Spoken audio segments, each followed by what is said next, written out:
arrived at the magic time of Rising Tide Micro Course. So this is a time where I just step out, go get me a cup of coffee, and listen from afar. But I just want to give you the space to kind of share exactly, in your area of expertise, you become the professor. So all of our listeners, including the host, are listening. So Caroline, it's all yours. Okay, so I want to talk about how to identify the story that you're going to tell, and this is all, we're assuming that we're all on the same page now, right? That you should be telling us a story in your bio and using that powerful way of teaching and talking to people. And so, people are like, well, what story should I tell? What story should I tell? And so, just if you stood back and just took kind of kind of scanned the landscape of your life and just jotted down the things that you have been up to, write down the milestones, write down what you were doing between the milestones, like what does the timeline look like, and just took a big picture, view. And then ask yourself, what is it that you really need people to know? Your audience, your ideal client.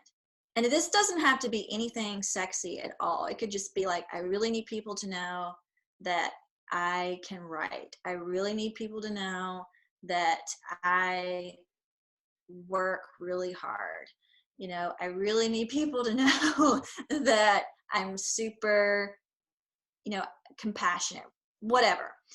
And so choose the story. What is the story that's going to help you illustrate that point? And that is the story that you want to tell. And so start writing that thing down and see how, work on getting it down to a page and a half, and see where that takes you. What a great, very short, very clear, very concise way to construct your bio. So let me recap a little bit. So you kind of have, you're taking a journey back in the Wayback Machine here, looking at the milestones in life, kind of the timeline, what's happening even between those milestones, kind of the transition periods and things like that. Then you're asking yourself, what is the most important things that I really want my audience to know? What are the most important things that they need to know? That we can connect my business, my services with, even questions they may ask.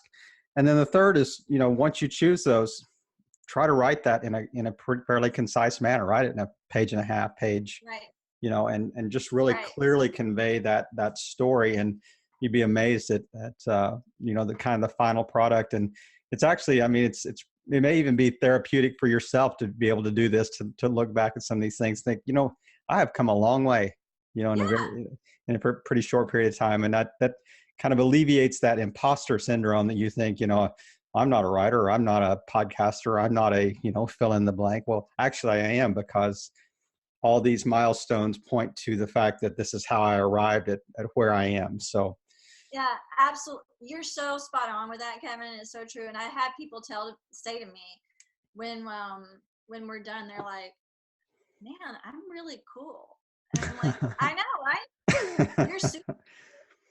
And I've even had people go like, this is too cool, and I'm like, no, you can rock this. And there's a moment of like, can I own this? And it just shows, and writing a story isn't about embellishing anything, but it is about, it's about bringing out the important threads, Right. And so when people see themselves sometimes on paper, they're just like, wow, like, I'm pretty cool.